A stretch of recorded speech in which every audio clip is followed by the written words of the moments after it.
छात्रों, पुनः स्वागत है आप सभी का इस चैनल पर। चलिए आज हम कक्षा 10वीं गणित विषय के अध्याय 4 द्विघात समीकरण त्रैमासिक परीक्षा की तैयारी के लिए हम आपके लिए प्रतिदिन अलग अलग अध्याय के वीडियो आपके लिए अपलोड कर रहे हैं। आप उनका अध्ययन जरूर कर रहे होंगे। तो चलिए शुरू करते हैं। द्विघात समीकरण में किस प्रकार के प्रश्न का समावेश हो सकता है। एक अंक वाले प्रश्नों में कुछ बातों को ध्यान रखना बहुत ही जरूरी है।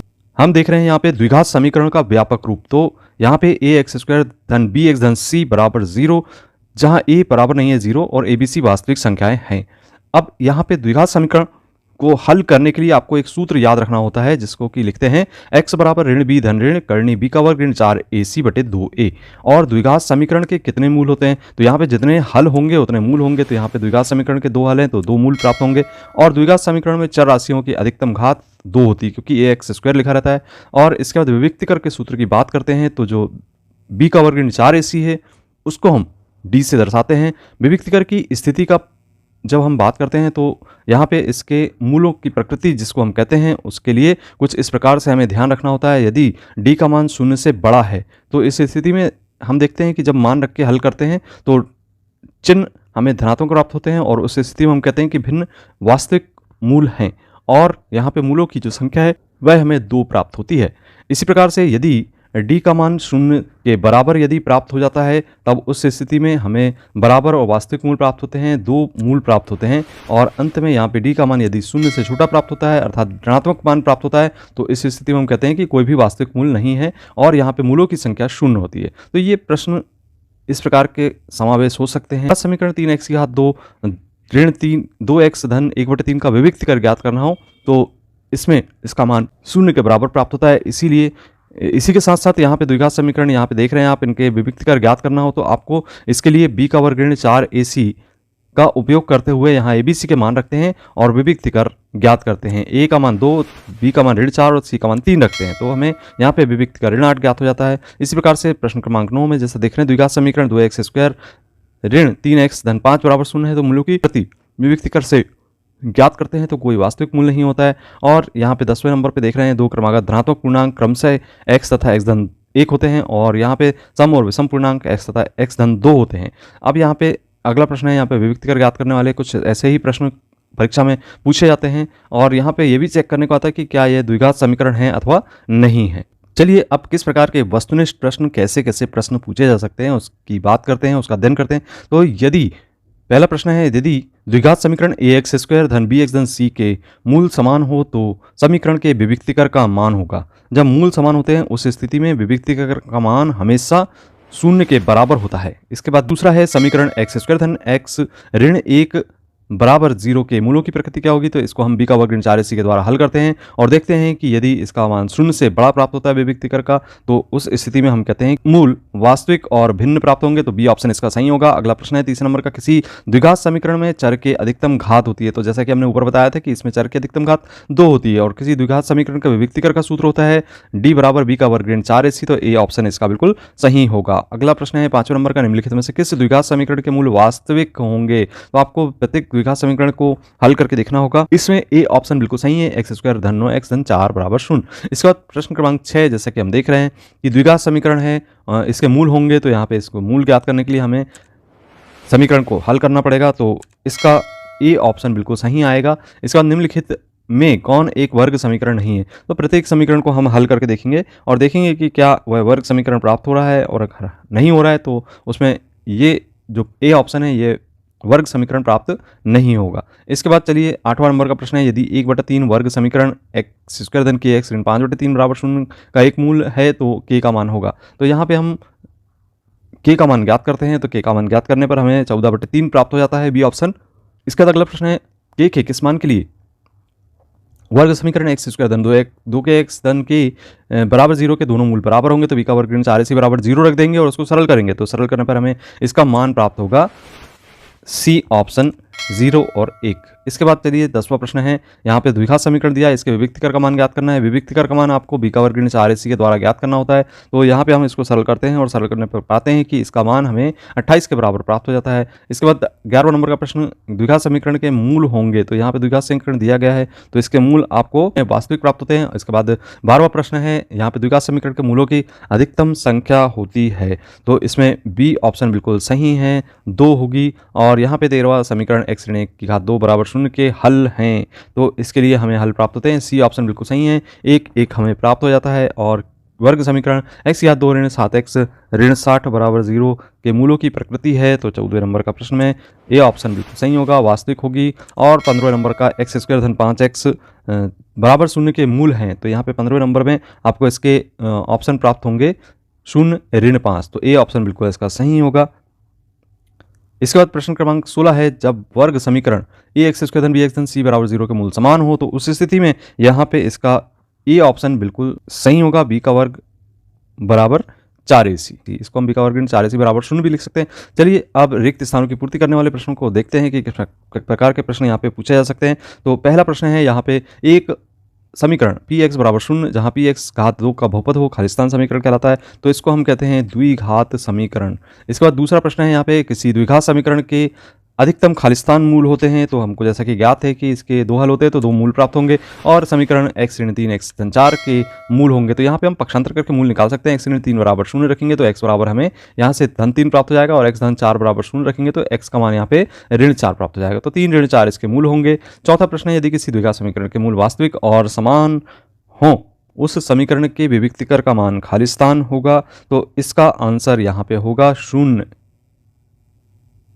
पांचवा प्रश्न है, द्विघात समीकरण x² धन bx धन c बराबर 0 के विविक्तिकर का सूत्र है। तो विविक्तिकर का सूत्र जैसे कि जानते हैं d बराबर b का वर्ग ऋण 4ac होता है, इसे याद रखना है। अगला प्रश्न है 6वें नंबर का, द्विघात समीकरण के मूल ज्ञात करने का सूत्र प्राचीन भारतीय गणितज्ञ, तो यहाँ पे गणितज्ञ का नाम लिखना है। तो ये श्री धराचार्य द्वारा दिया गया था। और इसके बाद अगला प्रश्न है 7वें नंबर का, द्विघात समीकरण विविक्तिकर ऋणात्मक हो तो मूल कैसे होते हैं। तो यहाँ पे मूल वास्तविक नहीं होते, तो इसका आंसर आएगा वास्तविक नहीं होंगे। इसके बाद अगला प्रश्न है 8वें नंबर का, वर्ग समीकरण x ऋण 1 x धन 1 के मूल होंगे तो पक्षांतर करके हम ज्ञात कर लेते हैं। तो इसका मान आता है 1 ऋण 1 होंगे। अब चलिए 9वां प्रश्न देखते हैं, px एक द्विघात बहुपद है तो px बराबर 0 को खालिस्तान कहते हैं। तो यहाँ पे 9वें प्रश्न का जो हल है वह होगा वर्ग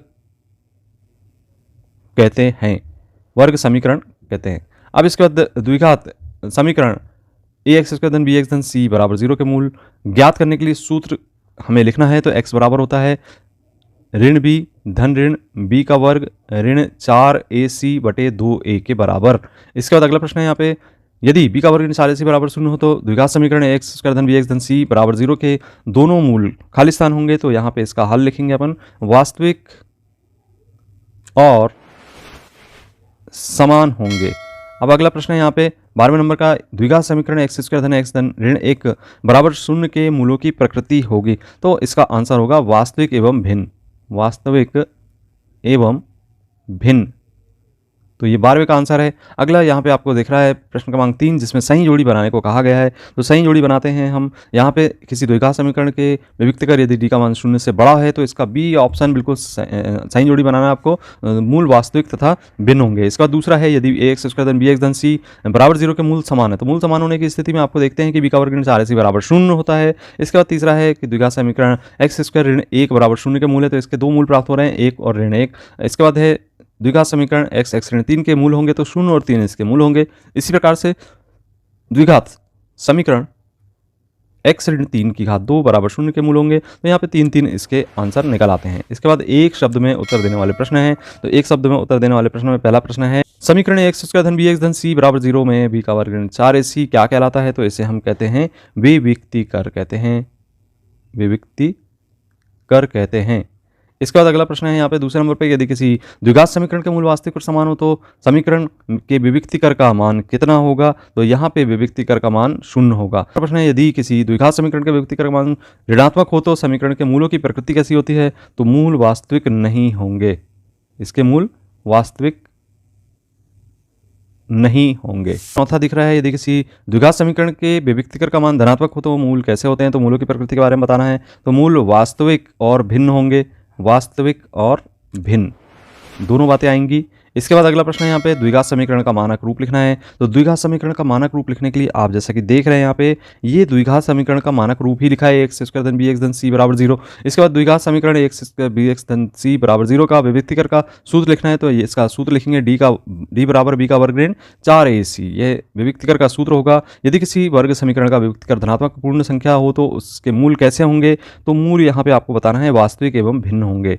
वास्तविक एवं भिन्न होंगे, ये दोनों बातें आएंगी। इसके बाद 8वां नंबर पे वर्ग समीकरण एक्स स्क्वायर धन 4x धन 2 बराबर 0 के मूलों का योगफल कितना होगा? तो मूलों का योगफल ऋण b बटे a होता है। मान रखते हैं यहाँ पे ऋण 4 बटा 1 होगा, यानी ऋण 4 के बराबर होगा। इसके बाद 9वां प्रश्न है यहाँ पे वर्ग समीकरण के मूलों का गुणनफल कितना होगा? तो अल्फा इंटू बीटा बराबर होता है c बटा a। तो c का मान रख देते हैं 6 और a का मान 2 से तो कैंसिल करते हैं, तो यहाँ पे 3 प्राप्त हो जाता है। इसके बाद 10वां प्रश्न है समीकरण जिसमें चर की अधिकतम घात 2 हो तो क्या कहलाता है? तो इसे हम कहते हैं द्विघात समीकरण या वर्ग समीकरण कहते हैं। इसके बाद 11वां प्रश्न है यहाँ पे 2x स्क्वायर धन 3 करणी x धन 1 बराबर 0 एक द्विघात समीकरण है। तो यहाँ पे चूंकि करणी x लगा हुआ है तो यह द्विघात समीकरण बिल्कुल नहीं होगा, क्योंकि घात इसमें चर की परिमेय संख्या के रूप में है या ऋणात्मक, तो द्विघात समीकरण नहीं होता। चलिए अगला प्रश्न देखते हैं यहाँ पे द्विघात समीकरण 2x स्क्वायर ऋण 7x धन 6 बराबर 0 के मूल क्या होंगे? तो इसके मूल हमको बताना है। तो इसके मूल सरल करेंगे तो हल करने पर समीकरण हल करने पर 2 और 3 बटे 2 हमें प्राप्त हो जाते हैं। 13वां प्रश्न है वर्ग समीकरण एक्स स्क्वायर धन सी एक्स धन बी बराबर 0 के मूलों का योग कितना होता है? तो यहाँ पे ऋण c इसका योग हमें प्राप्त हो जाता है। चलिए अब हम प्रश्न क्रमांक 5 की ओर चलते हैं जिसमें सत्य एवं असत्य बताना है। तो पहला प्रश्न है यहाँ पे एक द्विघात समीकरण एक से अधिक मूल हो सकते हैं, तो यह कथन बिल्कुल असत्य है। दूसरा समीकरण एक से ऋण 1 के मूल 0 और ऋण 1 है, तो सत्य है।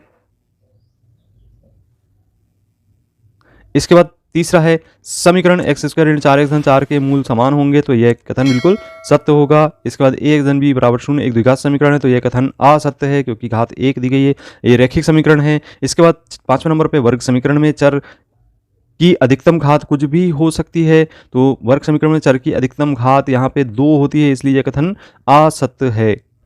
इसका 6वां है एक्स स्क्वायर ऋण 1 बराबर 0 में x के मान 0 और 1 होंगे, तो यह कथन भी असत्य है। इसके बाद चलिए अगला प्रश्न है एक वर्ग समीकरण में मूल समान हो तब विभक्तिकर d बराबर 0 होगा, तो यह कथन बिल्कुल सत्य होगा। अगला प्रश्न है 8वें नंबर का वर्ग समीकरण 2x स्क्वायर धन 4x धन 6 बराबर 0 के मूलों का योगफल 2 है, तो यह कथन भी असत्य है। 9वां प्रश्न है वर्ग समीकरण एक्स स्क्वायर धन बी एक्स धन सी बराबर 0 के सूत्र विधि गणितज्ञ पाइथागोरस द्वारा दी गई थी, तो बिल्कुल असत्य कथन होगा यह। और इसके बाद 10वां प्रश्न है वर्ग समीकरण के अनेक हल होते हैं, तो यह कथन असत्य है क्योंकि केवल 2 हल होते हैं। इसके बाद आप देख रहे हैं 11वें नंबर पर जब दी का मान 0 से बड़ा और बराबर हो तो वर्ग समीकरण के मूल वास्तविक होते हैं, तो बिल्कुल सत्य कथन है। तो ये थे आपके वैकल्पिक प्रश्न। अब चलिए आइए हम कुछ अन्य प्रश्नों की चर्चा करें। इन प्रश्नों का भी अभ्यास जरूर करें। निम्नलिखित समीकरण के मूल सूत्र विधि से ज्ञात करना। तो पहला समीकरण यह है जो 2020 में आया था और दूसरा यह है जो 2019 में पूछा गया था। तो ये बहुत ही महत्वपूर्ण प्रश्न है, आप इनका अभ्यास जरूर कर लें। गुणनखंड विधि से भी आपको निम्न समीकरण के मूल ज्ञात करने को आते हैं, तो इनका अभ्यास भी आप कर लें क्योंकि पूरक परीक्षा और वार्षिक परीक्षा में भी यह प्रश्न पूछे गए। इसके बाद अगला प्रश्न देख रहे हैं 3 नंबर का, जो कि 2 संख्याएं ज्ञात करना जिनका योग 27 और गुणनफल 182 हो। इसी प्रकार से 2 क्रमागत धनात्मक पूर्णांक ज्ञात करना है जिनके वर्गों का योगफल 365 है, या 2 क्रमागत धनात्मक विषम पूर्णांक ज्ञात करना जिनके वर्गों का योगफल 290। यह भी प्रश्न 2 बार पूछा जा चुका है। निम्नलिखित प्रत्येक द्विघात समीकरण में k का मान ज्ञात करने वाले प्रश्न है, तो ये बहुत ही महत्वपूर्ण प्रश्न है, आप इनका अभ्यास जरूर करके देखें, ये प्रश्न जरूर आएंगे परीक्षा में। तो ये थे अध्याय 4 द्विघात समीकरण से संबंधित प्रश्न, जिसमें बहुत ही महत्वपूर्ण बातों को आपको बताया गया है और प्रश्नों को हल किया गया है। तो इसी प्रकार के कंटेंट से जुड़े रहने के लिए यदि आपने अभी तक चैनल को सब्सक्राइब नहीं किया तो सब्सक्राइब जरूर कीजिए, क्योंकि हम जेन्युइन कंटेंट आपको समय समय पर उपलब्ध कराते रहेंगे। मिलते हैं अगली वीडियो में। धन्यवाद।